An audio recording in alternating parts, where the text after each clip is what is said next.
오늘 말씀의 제목은 하나님이 세우신 나의 인생 설계, 이런 주제로 말씀 받겠습니다. 여러분은 예수님 믿고 하나님 자녀가 되었기 때문에 오늘 두 가지 먼저 정리를 좀 하겠습니다. 첫째는 요한복음 14장 2절에 예수님께서 이렇게 말씀해 주셨습니다. 너희는 마음에 근심하지 마라. 하나님을 믿으니 또 나를 믿어라. 그리고 2절에 내가 너희를 위하여 거처를 예비하러 가노니, 그렇게 말씀해 주셨죠. 예수님이 부활하시고 승천하신 이유는 우리의 거처를 예비하신다. 우리가 이해하는 그 천국, 우리가 예수님 재림 오실 때 신령한 몸으로 부활해서 하나님 품에 안겼을 때 우리가 영원히 거할 그 처소를 예수님께서 예비하러 가신다고 말씀해 주셨습니다. 그래서 우리의 미래는 저 천국의 거처가 예비되어져 있다. 그렇게 정리하셔야 됩니다. 이 땅에 사는 것이 고달파 죽겠는데 뭐 내세는 무슨 내세냐, 그렇게 말할지 모르지만은 이 땅은 강건하면 80이라고 얘기했습니다. 잠깐 있다가 없어진 안개와 같다고 했습니다. 그렇기 때문에 더 중요한 것은 영원한 처소입니다. 이것을 잊어버리면 안 되죠. 더욱더 가치 있게 중요하게 여겨야 됩니다. 그래서 바울은 표대를 향하여 달려간다. 하나님은 우리에게 상 주시는 이심을 절대로 잊지 말아야 될 것이다. 그런 말씀했죠. 그래서 천국에 우리를 위해서 면류관도 예비되어져 있고 상급이 예비되어져 있다. 그렇게 말씀해 주셨습니다. 이 거처를 예수님께서 예비하러 가신 겁니다. 그러니까 얼마나 중요한가 생각을 좀 잘 하셔야 됩니다. 그래서 우리가 이 땅에 어려움이 와도 걱정할 거 없어요. 어디로 가게 돼 있죠? 영원한 처소에 가게 돼 있단 말이에요. 거기에는 죽음이 있어요, 없어요? 없어요. 슬픔이 없어요. 고통이 없어요. 병든 것도 없어요. 완전한 곳이에요. 하나님과 함께 영원한 행복과 기쁨만 있는 곳이고, 우리 인간의 육신의 지혜로 이해하도록 설명하기 위해서 하나님 우리에게 주신 성의 모습을 계시록에서 설명을 해놨죠. 벽은 뭐로 되어 있다고요? 이 세상에서 가장 아름답고 뛰어난 보석들로 꾸며져 있다. 그리고 우리가 밟고 다녀야 될 마당은 무엇으로 되어 있다? 황금으로 되어져 있다.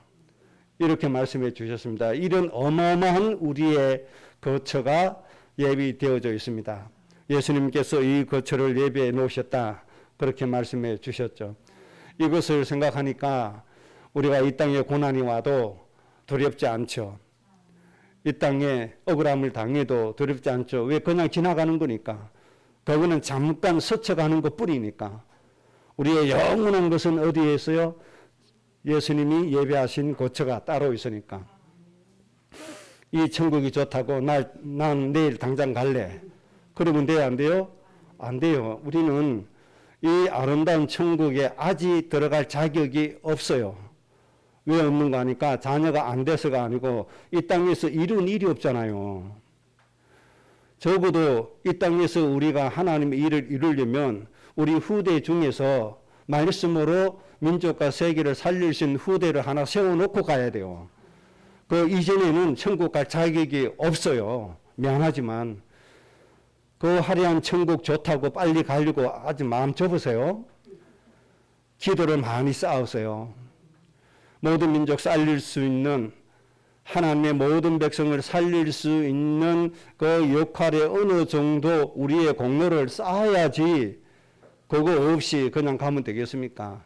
천국 갔을 때 부끄러운 구원에 임하면 안 되잖아요. 잘하였다 충신된 종아, 하나님께 칭송을 받아야죠. 그러기 위해서 이 땅에 우리의 할 일을 잘 찾고 하나님 우리에게 주신 사명에 우리가 집중하고 그렇게 잘 살아야 됩니다. 그 다음에 두 번째 좀 잘 생각해야 됩니다. 야고보서 4장 14절에 너희 생명, 너희 인생이 도대체 무엇이냐 질문해 주셨죠. 그러면서 답을 주셨습니다. 잠깐 보이다가 없어지는 뭐다? 안개다. 이게 우리의 인생이라는 겁니다. 긴 것처럼 느껴지지만 안개는 하루 종일 가는 법이 없습니다. 한낮이면 끝납니다. 이게 우리의 생명이고 인생이라는 겁니다. 이런 짧은 안개와 같은 인생을 살 때 무엇을 위해서 살 것이며 어떻게 살아야 될 거냐 고민하고 생각을 좀 해야 됩니다. 특히 우리 후대들이 생각을 좀 해야 됩니다. 우리 어른들은 이미 인생을 반 이상 살았기 때문에 그래도 인생의 경험이 있기 때문에 무엇이 중요한지를 압니다. 그러나 우리 후대들은 이런 생각이 없고 아직 개념이 없어요. 그는 마냥 10대, 20대인 줄로 생각합니다. 어릴 때일수록 안개와 같은 인생에 대해서 좀 생각을 하고 무엇을 위해서 어떻게 살아야 될까 어릴 때부터 생각을 해야 됩니다. 세상에 큰 업적을 남기고 위인이라고 하는 존경을 받는 분들은 어릴 때부터 생각이 달랐습니다. 보편적인 아이들처럼 그렇게 사는 것이 아니었죠.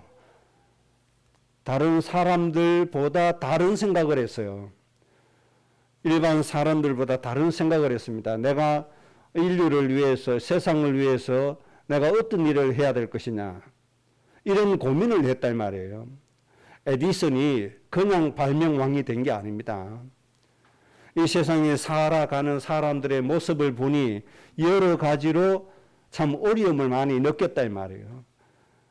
그래서 좀 더 잘 살고 좀 더 효과적으로 살 수 있는 방법이 없겠느냐 나름대로 고민을 한 거죠. 그런 고민 중에서 하나님이 지혜를 주시니까 문명을 발달시킬 수 있는 그런 발명을 할 수 있게 하나님이 은혜를 주신 겁니다. 그래서 특히 우리 후대들이 이 안개와 같은 인생을 놓고 생각을 해야 됩니다. 세상 철없는 아이들처럼 먹고 놀고 즐기고 거기에 치중할 것이냐. 이 인류 역사에 위대한 업적을 낳은 위인들처럼 그런 생각을 가지고 살 것이냐. 좀 고민하면서 살아가야 됩니다. 분명한 것은 보편적인 사람들처럼 보편적인 생각 가지고 살면 그 인생은 보편적으로 끝나고 맙니다. 아무런 의미 없이 인생 끝납니다. 하나님 앞에서 적어도 정말 가치 있는 일이 무엇인가는 좀 찾아야 됩니다. 그걸 좀 고민해야 됩니다. 어른들도 마찬가지죠. 엄마가 돼가지고 허구한 남편이 생일날 챙기나 안 챙기나 이 수준 가지고 생각하면 그 수준으로 생활하면 되겠습니까? 안 되잖아요. 그 생일 그게 뭐가 중요한데. 결혼 기념일 그게 뭐가 중요한데요. 그 아무런 의미가 없잖아요. 적어도 하나님 앞에 뭐 해야 됩니까? 하나님 우리에게 이런 자녀 주실 때는 이유가 있지 않겠느냐. 나중에 내 늙었을 때 나를 공경 잘하라고 주셨겠냐. 좀 의미를 생각해야 됩니다. 하나님이 우리나라를 축복한 이유가 여러 가지 있지만 그 중에 저는 사람들은 인정 안 할지 몰라도 저는 하나님 앞에 그렇게 고백할 수 있습니다. 하나님 우리나라를 특별히 축복해 주신 이유는 알고 했는지 모르고 했는지 모르지만 건국 이념이라는 게 있습니다. 이거를 어릴 때부터 철저하게 가르쳤습니다. 요즘은 이런 인격 교육을 잘 안 하죠. 인성 교육을 잘 안 하는데 우리 어릴 때만 해도 홍익인간이라고 하는 대한민국의 건국 이념이다. 이것이 무슨 뜻이냐. 널리 온 인류의 사람을 이롭게 하는 사람이 되라. 이렇게 가르쳤습니다. 저는 그렇게 배웠거든요. 이게 하나님이 세상을 볼 때 바라시는 그 이념하고 사상하고 딱 맥이 통하는 겁니다. 그래서 우리나라의 교육 이념 현장도 만들었죠. 국민을 교육시키는 현장 만들었어요. 그게 뭡니까? 국민교육 현장. 학교 행사 때마다 국민 의례할 때 꼭 한 번씩 낭독했죠. 왜? 어릴 때부터 이걸 좀 알아라고. 그 핵심 내용이 뭡니까? 나가 아니잖아요. 인류에 공헌하는 사람이 되라. 이것이 우리나라의 60년대, 70년대, 80년도의 주 사상이었습니다. 하나님 보실 때 이런 사상이 너무 하나님께서 보실 때 마음에 맞는 사상이었습니다. 이건 요즘은 이런 게 다 없어지죠. 없어져 버리고 뭐밖에 없습니까? 돈밖에 없어요. 돈. 내 일을 챙기는 것밖에 없어요. 참 안타까운 현실이 되고 말았습니다. 사람들 안개와 같은 인생 살아갈 때 뭘 위해서 살아가요? 오로지 돈 위해서 살아갑니다. 참 기가 막힌 세상이 되었습니다. 이제 새 정부 들어서야 되잖아요. 장관 후보자 청문회하고 국무총리 후보자 청문회 할 겁니다. 한번 보세요. 전부 다 이 돈에 다 걸려갖고 넘어지잖아요. 여기에 제대로 정직하게 한 사람도 있습니까? 지나간 정부나 새로 들어설 정부나 그 장관 후보자들 한번 보세요. 공직자 후보자들 한번 보세요. 4년 만에 20억 벌고 이름 하나 빌려주고 수도 없이 돈 받아먹고, 이게 소위 대한민국의 엘리트라고 하는 집단들의 행위입니다. 행동입니다. 오로지 뭐밖에 없어요? 돈밖에 없어요. 공직자들 재산 신고하면 몇 년만 지나면 몇십억씩 막 불어나잖아요. 오로지 뭐밖에 없어요? 돈밖에 없어요. 돈이 최고야. 돈이 목적이 되어져 버렸어요. 안타깝게도 교회도 그렇게 간다는 겁니다. 돈이 기준이 되고 돈이 많고 적음이 그 사람의 능력을 척도하는 기준이 되어버리고, 또 한편으로는 또 이런 거죠. 돈 하는 사람이 대다수인 반면에 또 반대로 내가 좋아하는 별미 하면서 살아가요. 우리 후대들이 게임에 빠진 그 별미입니다. 내가 좋아하는 거, 내가 사랑하는 거, 내가 좋아하는 거. 이렇게 이 세상 인생을 살아갑니다. 그 중요한 인생을 이렇게 살아가는 거예요. 돈 아니면 내가 좋아하는 별미. 이겁니다. 내가 좋아하는 게임, 놀이, 취미. 전부 다 이거예요. 누가 저보고 물어요. 목사님 취미가 뭡니까? 전에 많았는데 요즘은 없습니다. 그 취미 없는 사람이 어딨냐? 취미 없어요. 취미 그게 뭐가 필요합니까? 하나님 앞에서 내가 져야 될 사명 지고 가면 그게 인생의 행복이고 낙이고 취미지. 다른 거 내가 좋아하는 거 그거 할 필요가 없잖아요. 그건 무슨 가치가 있습니까? 아무런 의미가 없고 가치가 없어요. 안개와 같은 인생 생명 살아가는데 불에 타서 없어질 이 세상의 것에다가 비중을 두고 초점을 두고 그렇게 살아갈 겁니까? 예수님 오실 때 아무런 의미가 없는데, 이 세상의 모든 것 다 불에 타서 없어지는데, 그러면 수천조 원을 벌어서 땅에 묻어놓은들 예수님 오실 때 뭐가 돼요? 다 불에 타서 없어져요. 내 죽으면 나하고 상관이 없어요. 내 살아있을 때만 활용할 수 있는 기회가 되는 거예요. 그 기회를 뭘로 만들어라? 축복으로 만들어라. 천국의 부하로 쌓아지고 상급으로 쌓아지는 것으로 만들어야지. 공부 좀 해서 법대 졸업하고 변호사 자격증 가지고 명의 빌려주고 수십억 벌어서 아파트 수십 채 사고 그렇게 해놓은들 죽으면 가져갑니까? 소용없어요. 좀 엘리트라고 하는 사람들이 국민들에게 좀 본을 보여주면 얼마나 좋겠습니까? 젊은이들아, 인생은 이렇게 살아야 되는 거다. 하루 세끼 먹고 살만 하면 된다. 그리고 정말 인류에 공헌하는 사람이 돼야 된다. 이런 모습을 보여줘야 될 거 아닙니까? 이런 사람이 한 사람도 없어요. 이게 대한민국의 비극입니다. 비극. 뭘 가르쳐 줍니까? 수단과 방법 가리지 말고 네 별미해라. 네 돈 챙겨라. 이거밖에 없어요. 가르쳐 주는 게. 여러분, 우리의 인생은 안개와 같습니다. 잠깐 있다가 없어지는 안개입니다. 길지 않습니다. 그리고 죽음 후에는 반드시 뭐가 따라와요? 심판이 따르게 된다는 걸 기억해야 됩니다. 어떻게 살았냐, 무엇을 위해서 살았냐, 뭐가 와요? 심판이 온다는 겁니다. 하나님 우리 인생을 심판하실 때 정말 하나님께 잘했다고 칭찬받을 수 있는 인생이, 여러분들의 인생이 꼭 되시기를 주의 이름으로 축복합니다. 여러분의 인생을 행복하게 살려면 다른 거 없습니다. 인간을 창조하신 분이 누굽니까? 하나님이시잖아요. 인간이 어떻게 하면 행복할지, 인간이 어떻게 했을 때 불행할지를 누가 잘 압니까? 하나님이 최고로 잘 아십니다. 온 우주 만물과 인간을 창조하신 분이 하나님이시기 때문에 이 하나님이 인간에게 행복하게 살으라고 각 사람에게 하나님이 구원의 길을 열어주시고 구원을 받은 사람에게 하나님이 인생의 설계를 해주신 겁니다. 하나님이 해주신 인생의 설계 안에 들어가야 참 가치 있고 행복한 인생이 될 수 있습니다.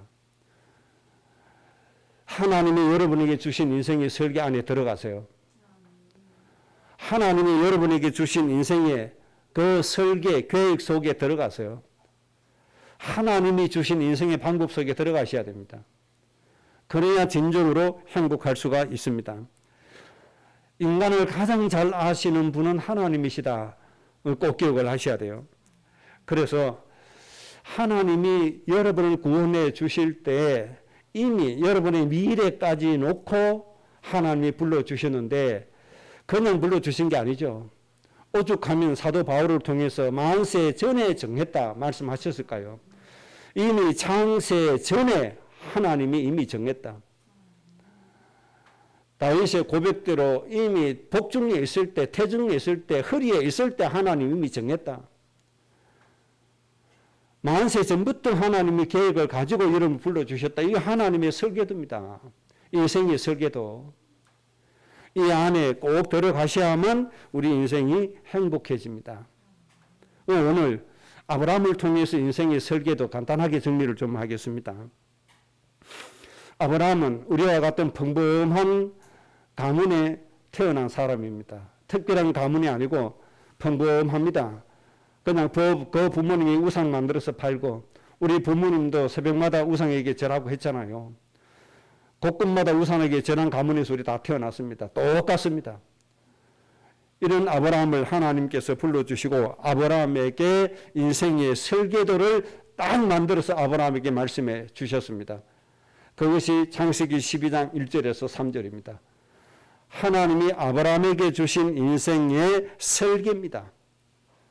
그래서 첫째 설계가 뭔가 하니까 너는 고향과 친척과 아버지 집을 떠나라. 이것이 하나님이 주신 첫째 설계입니다. 네가 태어난 그 본향에서 떠나라. 이 뜻이 무슨 뜻인가 하니까 로마서 12장 2절과 같은 뜻입니다. 너희는 이 세대를 본받지 말라. 그렇게 말씀해 주셨죠. 부모, 친척, 고향, 그 배경, 그 사상, 그 체질을 가지고는 네 인생을 행복하게 살아갈 수가 없다. 세상의 기준, 세상의 방법, 세상의 방식 가지고는 안 되니 거기에서 떠나라. 그렇게 말씀하신 겁니다. 바울 표현은 이 세대를 본받지 마라. 그렇게 말씀해 주신 겁니다. 이 세상 사람들의 방법으로는 안 된다는 겁니다. 이 세상 사람들의 가치관 가지고는 안 되니까 거기에서 떠나가라. 여러분 세상에서 떠나가시기 바랍니다. 세상의 방법에서 떠나가시기 바랍니다. 떠나가세요. 떠나가야 됩니다. 그리고 두 번째 설계를 주시는데 내가 너에게 보여줄 땅으로 가라. 내가 너에게 보여줄 땅으로 가라. 내가 너에게 지시할 땅에 가라. 어디입니까? 가나안 땅입니다. 하나님이 새롭게 시작하시겠다는 겁니다. 세상의 모든 방법, 방식, 가치관을 다 버리고 이제는 하나님의 은혜로 새롭게 시작하겠다는 겁니다. 여러분의 인생이 새롭게 시작이 되어져야 됩니다. 하나님은 하나님의 은혜로 새롭게 하시겠다는 겁니다. 세상 방식으로 안 됩니다. 세상 방법으로 안 됩니다. 하나님이 주시는 은혜를 새로운 방법으로 꼭 찾으시기 바랍니다. 그 다음에 세 번째, 이제 하나님이 주신 설계죠. 이것은 하나님이 이루어 주시는 겁니다. 첫 번째, 두 번째, 이것은 누가 해야 됩니까? 실제로 내가 움직여야 될 부분입니다. 세 번째, 네 번째 설계는 하나님이 이루어 주시는 겁니다. 그래서 세 번째 뭐라고 말씀하셨냐면 내가 너로 큰 민족을 이루겠다. 내가 너로 큰 민족을 이루겠다. 아브라함 혼자 가지고는 안 되잖아요. 강국이 아니면 절대로 안 됩니다. 70년 포로 생활하는 이스라엘에게 하나님이 방법으로 주신 게 뭡니까? 천명을 이루고 강국을 이루게 할 것이다. 때가 되면 나 여호와가 속히 이룬다. 하나님의 방법은 큰 민족 이루시는 겁니다. 여러분의 가정, 가문이 여기에 쓰임 받아야 돼요. 여기에 응답 받아야 돼요. 그러고 나서 천국에 가야 돼요. 하나님의 설계입니다. 구원하신 하나님의 백성들에게 주신 하나님의 설계. 큰 민족을 이룬다. 그리고 너의 이름을 창대하게 하겠다. 이름을 창대하게 하겠다. 그렇게 말씀해 주셨습니다. 이것은 하나님이 우리에게 앞으로 이렇게 하시겠다는 겁니다. 하나님이 하시면 막을 자가 있어요, 없어요? 막을 자가 없어요. 하나님이 하시면 단 몇 천 만에라도 이것이 가능해져요.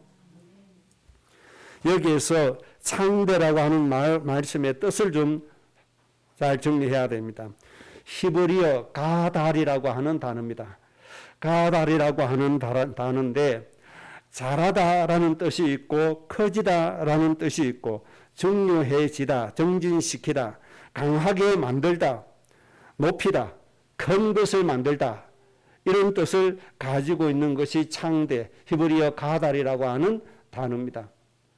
하나님이 큰 그릇으로 만드신다 이 말입니다. 모든 민족을 담고도 남음이 있는 그 이름이 되도록 하나님이 해 주시겠다는 겁니다. 지금은 약하니 점점 정대시키는 언어 속에 이끌어 가겠다는 겁니다. 이렇게 너 이름을 창대케 하겠다. 이것은 하나님이 우리에게 주신 설계도입니다.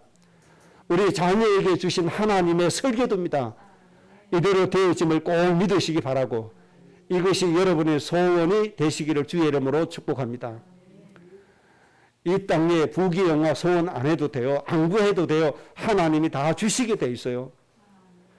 정말 하나님이 주신 설계를 가슴에 소원으로 담으세요. 너로 뭘 이룬다. 큰 민족을 이룬다. 너의 이름을 어떻게 한다. 창대케 한다. 그렇게 해서 하나님이 뭐 하시겠다는 겁니까? 네 번째 설계도가 목적입니다. 복의 근원이 되어 모든 민족을 복되게 하는 인생이 되라. 너는 복의 근원이 될 것이다. 복의 근원이 될지라. 그래서 뭐 하라고요? 모든 민족의 사람을 복되게 하는 인생이 되라. 이것이 하나님이 아브라함에게 주신 아브라함의 인생의 설계도입니다. 이 계획 안에, 이 설계도 안에 들어가야만 행복해지는 겁니다. 자, 그럼 여기에서 하나님이 아브라함을 복의 근원으로 축복하시고 복의 근원 되게 하신다고 했는데 여기에서 복이라고 하는 게 도대체 뭐냐? 이걸 정리를 잘해야 돼요. 복의 개념이 잘못되니까 육신이 되어버린다 이 말입니다. 복의 개념이 잘못되니까 하나님 앞에서 자꾸 엉뚱한 행동을 하게 된다 이 말입니다. 그래서 오늘 여기에서 말씀하시는 복의 개념이 뭔가 하니까 여기서 말씀하는 복은 히브리어 베레카라고 하는 단어입니다. 베라카라고 하는 단어인데 은혜를 끼치는 사람, 번영을 이루는 사람, 하나님을 창대해서 하나님을 잘 숭배하는 사람, 그리고 평화, 협정 이런 뜻이 있는 베라카라고 하는 단어가 바로 이 복의 근원입니다. 그러니까 여기에서 살펴보면 무엇과 관계 있는가 하니까 나 개인에 관계되어 있는 것이 아니고 사람과 관계되어져 있다는 겁니다.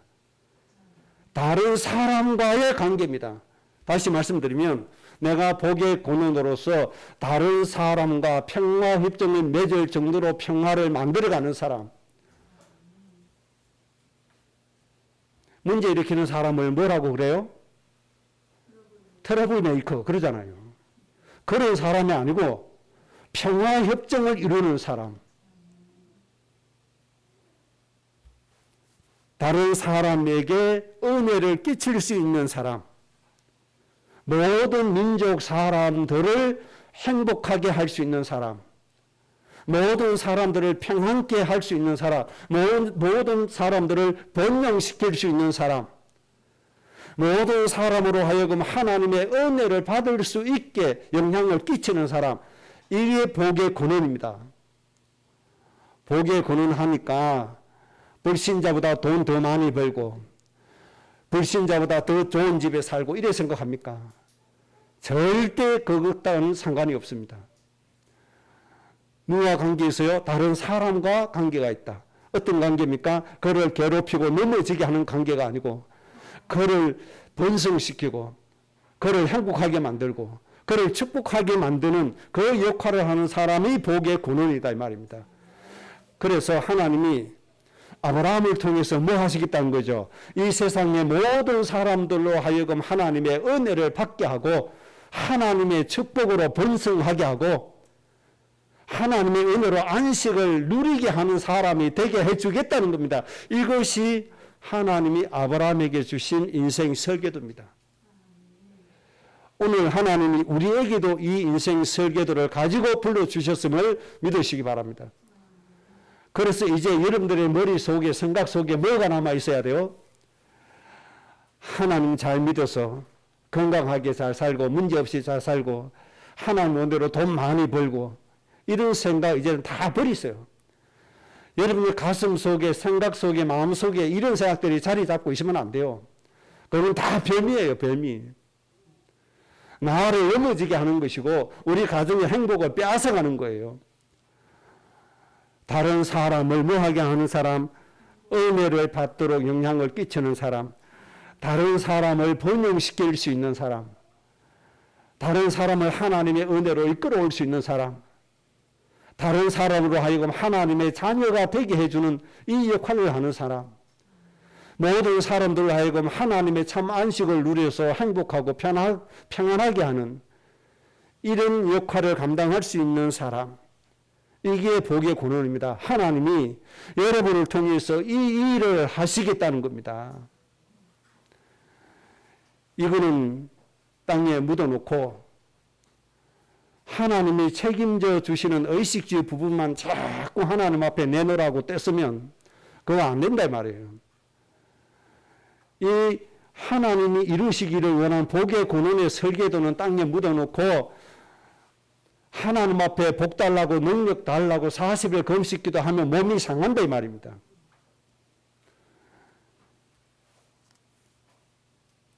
제 동기 목사가 그렇게 됐어요. 중매했었거든요. 그리고 하나님 앞에 능력 있게 목회한다고 하나님의 능력 받으러 간다고 40일 금식기도 하더니 장파열돼 가지고 그 인생이 완전히 망가져 버렸습니다. 목회도 못하고. 그렇게 할 필요 없다 이 말입니다. 우리가 무엇에 집중해야 돼요? 하나님이 주신 참 인생 설계도에 집중해라. 하나님 이루시기를 원하시는 일의 그 응답에 집중해라. 이걸 붙들고 가야 돼요. 이 안에 들어가면 행복해요. 두 번째 주제입니다. 이렇게 하나님은 완전하게 아브라함에게 설계를 해 주셨는데 인생의 설계를 완벽하게 해 주시고 이끌어 가시는데 아브라함은 제대로 살지를 못했어요. 그래서 오늘 창세기 17장에 있는 이 말씀이 하나님이 아브라함에게 아브라함의 인생을 재설계해 주는 장면입니다. 하나님이 아브라함의 인생을 다시 설계해 주시는 장면이 오늘 창세기 17장 1절에서 14절입니다. 그래서 창세기 17장 1절에 뭐라고 말씀해 주시는 거니까 너는 내 앞에서 완전하게 행해라. 너는 내 앞에서 완전하게 행해라. 이 말씀은 뭘 전제로 하는 것이죠? 이 말씀 하시기 전까지는 완전하게 행했다는 겁니까? 못했다는 겁니까? 못했다는 걸 전제로 하잖아요. 하나님이 완전한 인생의 설계도를 주시고 축복을 주셨는데 아브라함이 그대로 안 사니까 하나님이 조금 화가 나신 거 있죠. 그래서 책망을 하신 거예요. 너는 내 앞에서 정직하고 완전해라. 완전하게 행해라. 그렇게 하시면서 다시 하나님이 언약을 세우자. 언약을 세우자. 이렇게 말씀해 주신 거죠. 하나님께서 여러분에게 처음부터 완전한 축복을 설계해 주셨거든요. 다시 회복하셔야 돼요. 다시 찾으시기 바랍니다. 이때까지 놓쳐버린 거 다시 회복하셔야 됩니다. 그래서 창세기 17장 2절에 언약을 두어 그렇게 말씀하셨는데 여기에서 언약이라고 하는 단어는 히브리어 베리트라고 하는 단어입니다. 맹세입니다. 맹세. 하나님이 아브라함에게 화가 나셔가지고 하신 말씀이 너는 내 앞에서 행하여 완전해라. 내가 이제 너와 나와 뭐 하자? 맹세를 하자. 그렇게 말씀해 주신 겁니다.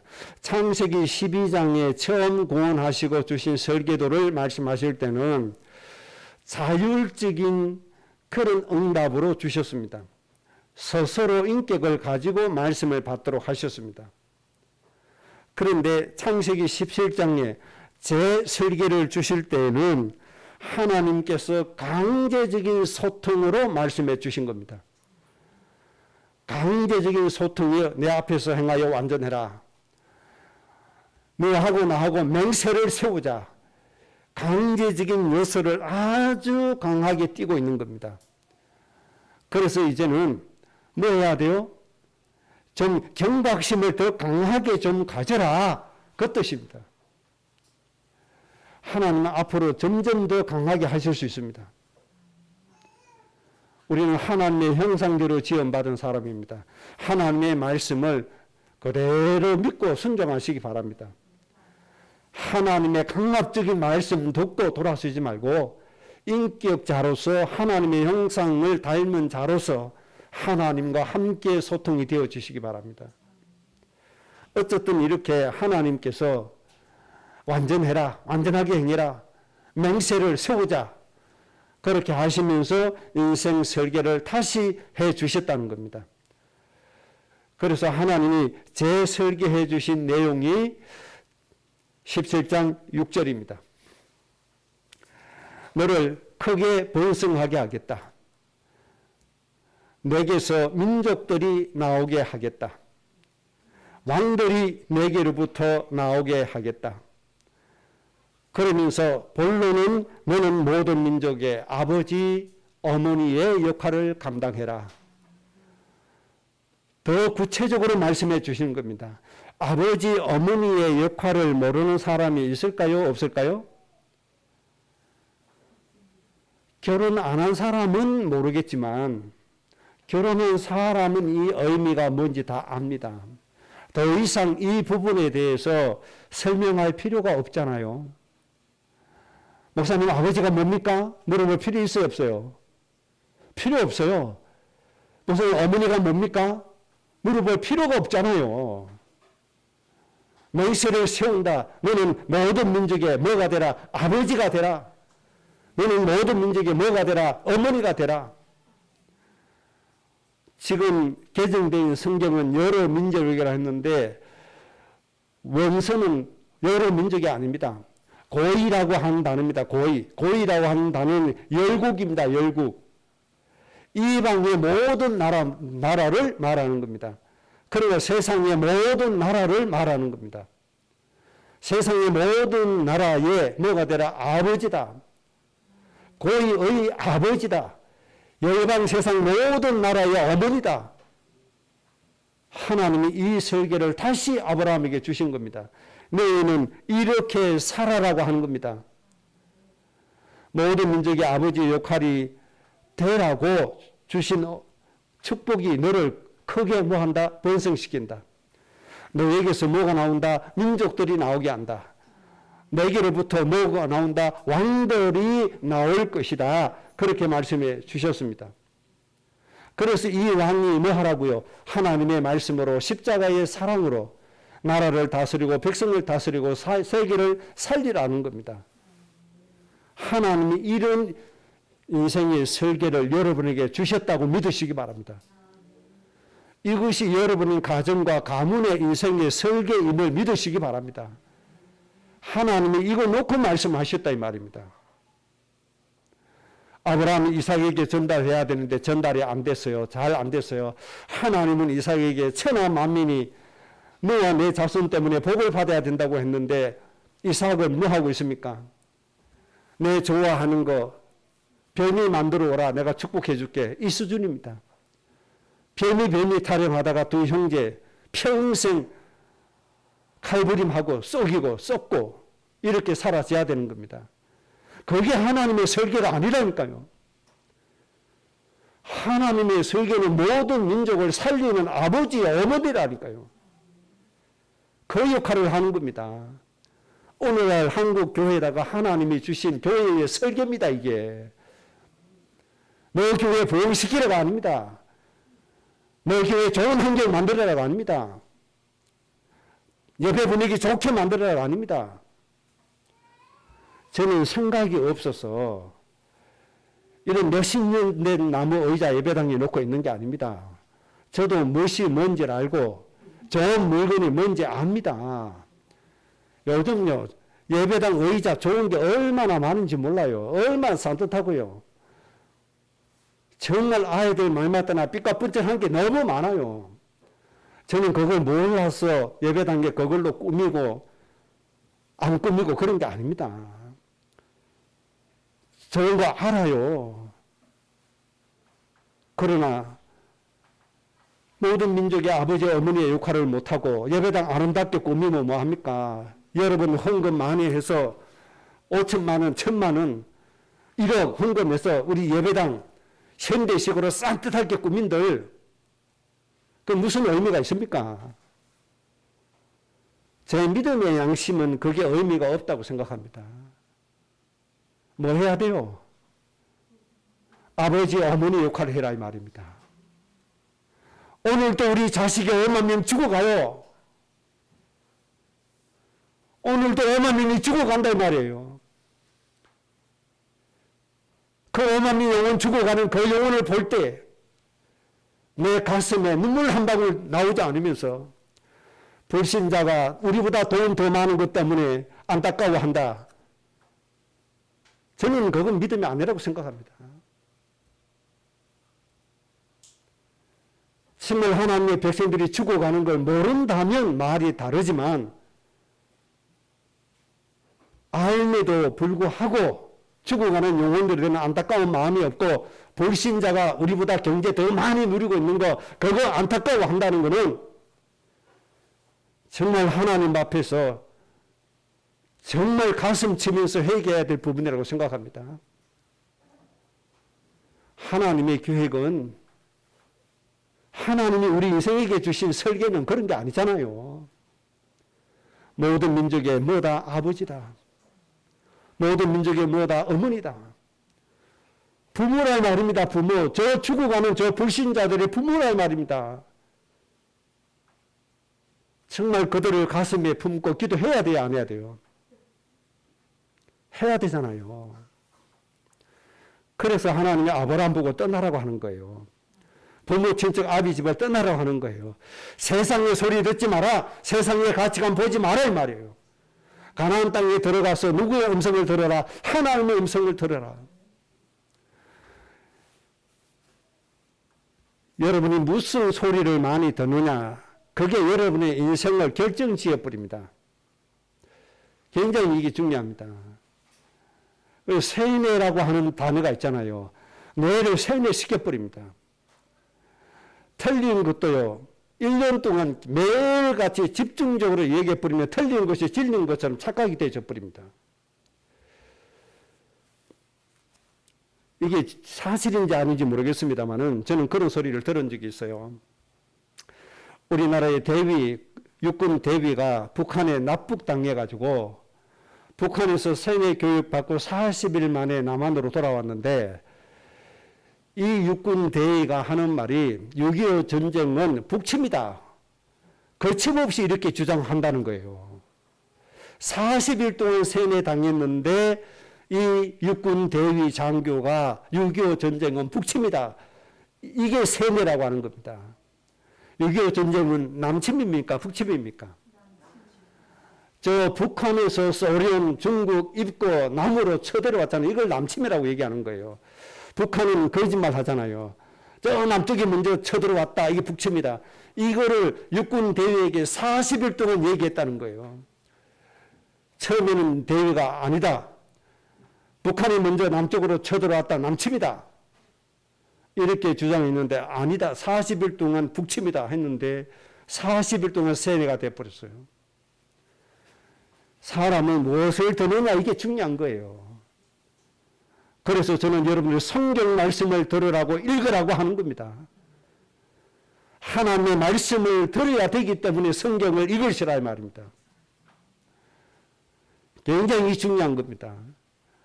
그래서 저도 잘 안 듣습니다. 월드컵 예수님 축구 하잖아요.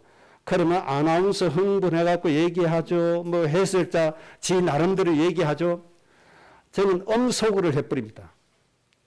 엄소구를 해버리고 내용만 봅니다. 아 이렇구나. 아 저렇게 하는구나. 아 이 부분이 좀 모자라구나. 아 이런 전략이구나. 다 알아요. 가치 없다, 쓸데없다. 아예 저는 길을 닫아버립니다. 그래서 제 입에서 제일 많이 나온 소리가 쓸데없는 소리 하지 마라.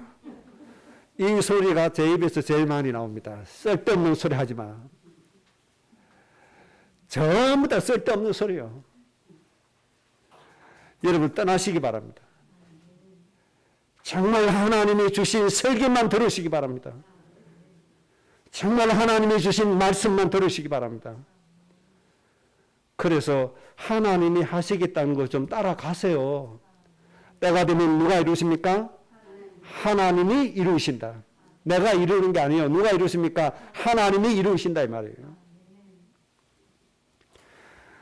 하나님이 다시 망각하지 말라고 두 가지 의식을 주십니다. 첫째는 이름을 계명해 주십니다. 너의 이름을 아브라함이라고 하지 말고 뭘로 하라? 아브라함이라고 해라.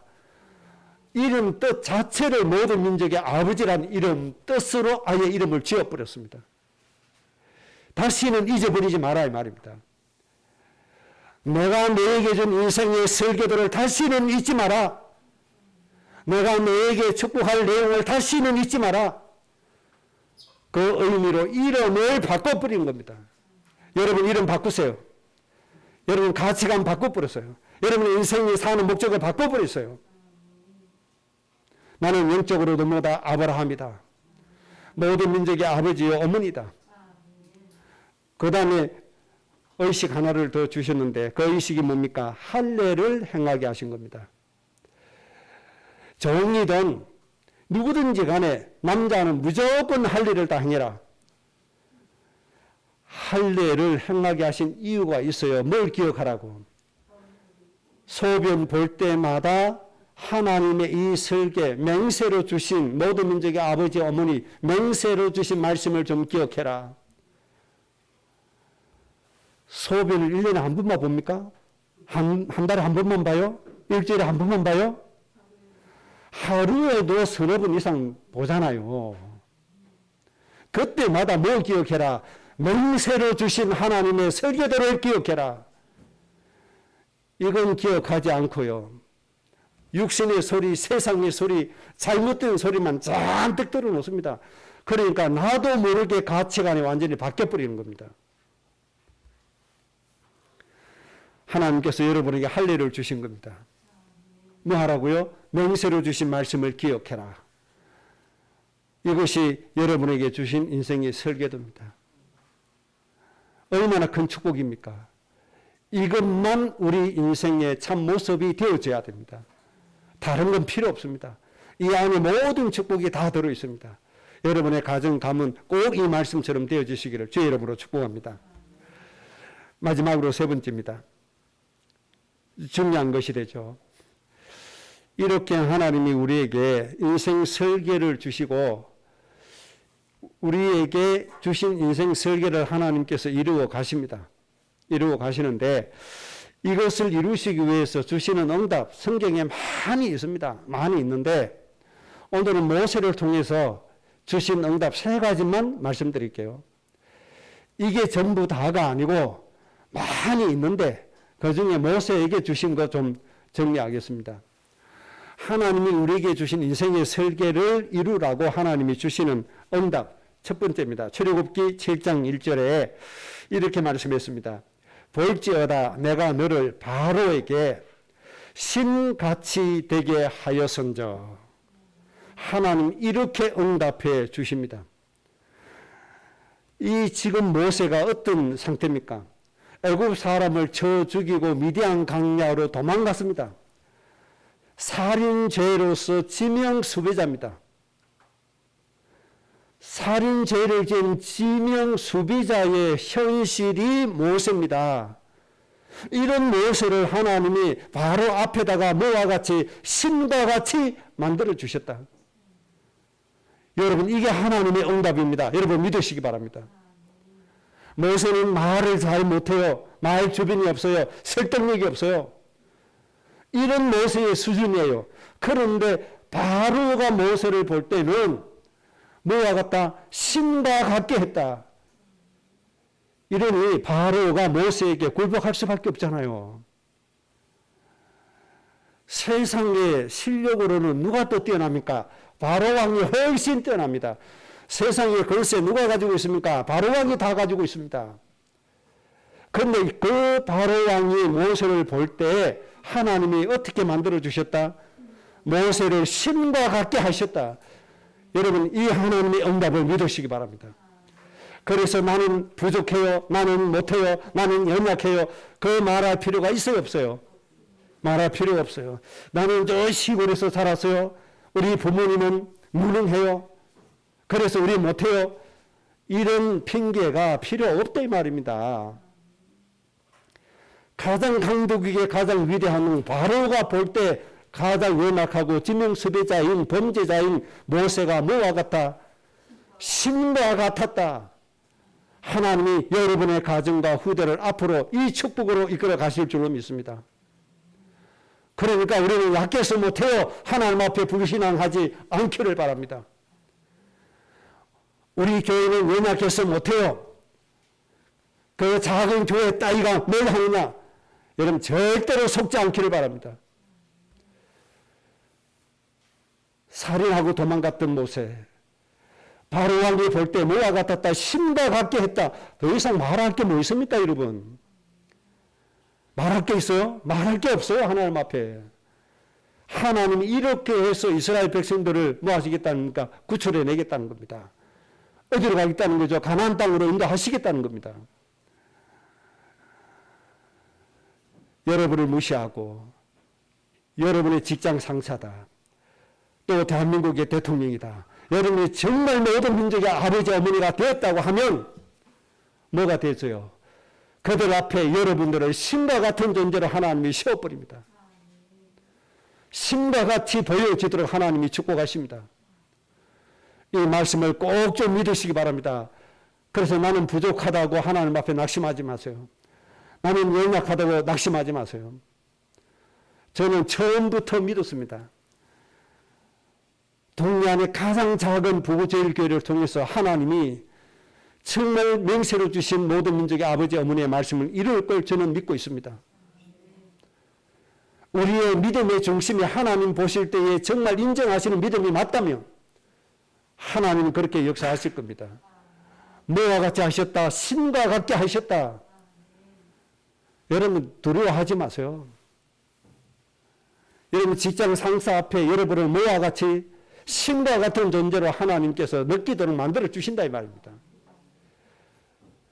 잘난 사람 정도 아니고 신과 같다는데요. 신이라는 존재는 감히 함부로 할 수 없고 감히 싸워서 이길 수도 없는 그런 존재라 이 말입니다. 여러분 이 말씀을 진짜 믿습니까? 하나님의 말씀은 1.1억도 변함이 없다. 한마디도 땅에 떨어지는 법이 없다. 말씀은 그대로 성취되어집니다. 이 말씀을 꼭 믿는 여러분 되시기 바랍니다.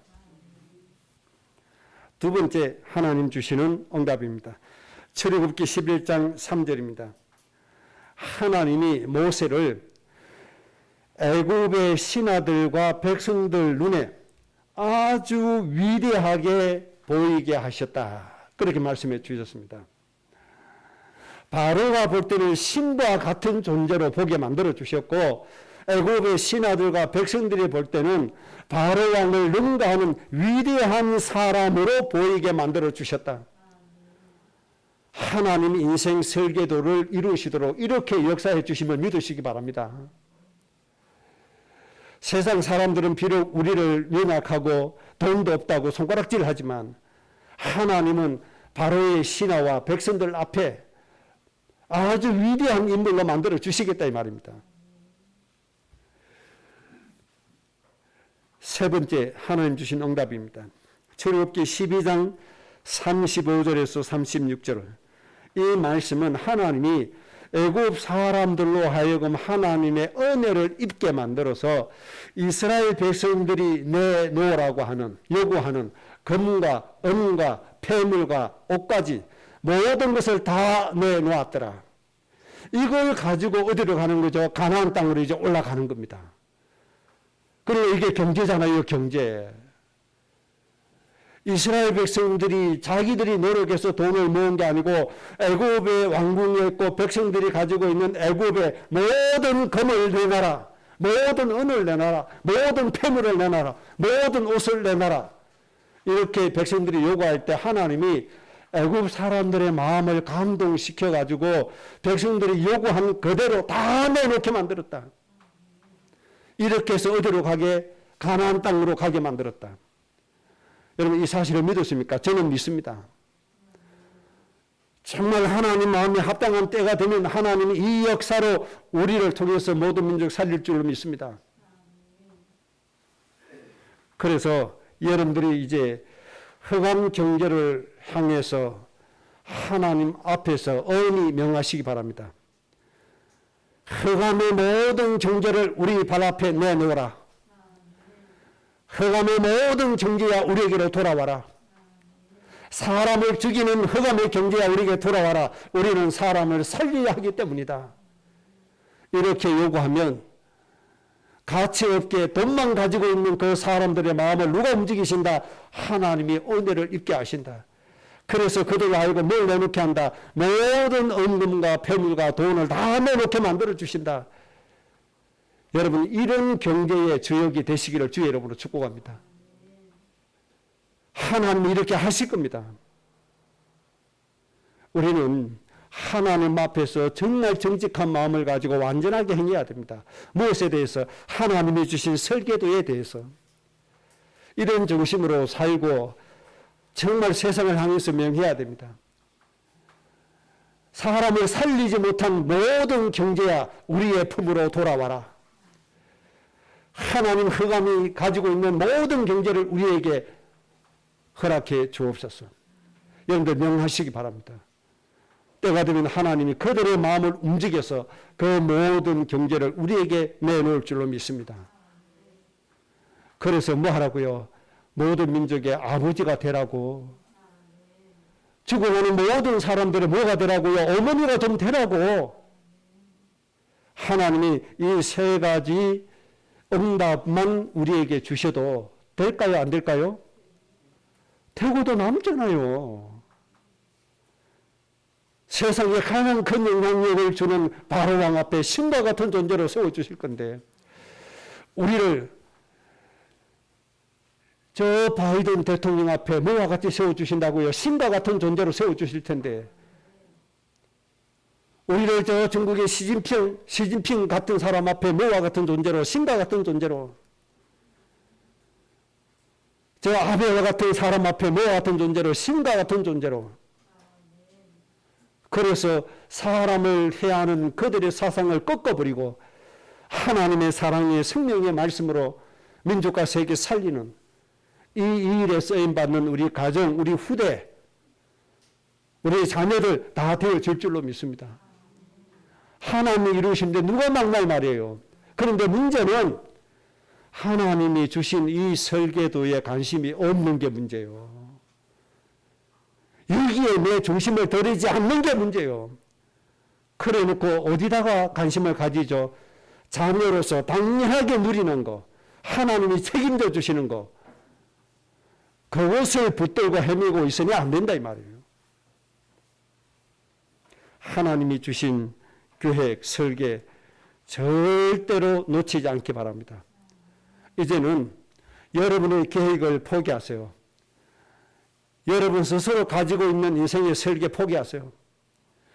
여러분들이 자녀를 통해서 여러분 자신을 위해서 만들어 놓은 설계도 폐기하세요. 이제 모든 거 다 폐기해버리고 뭐예요? 하나님의 설계도 안에 들어갔어요.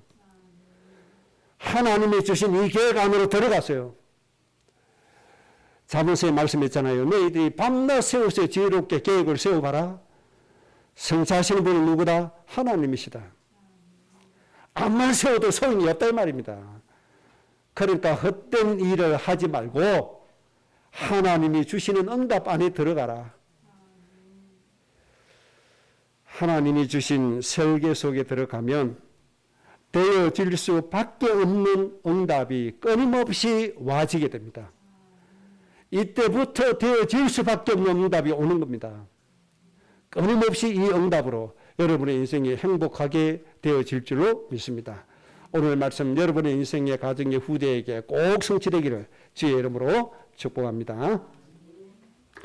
합심으로 기도하십시다.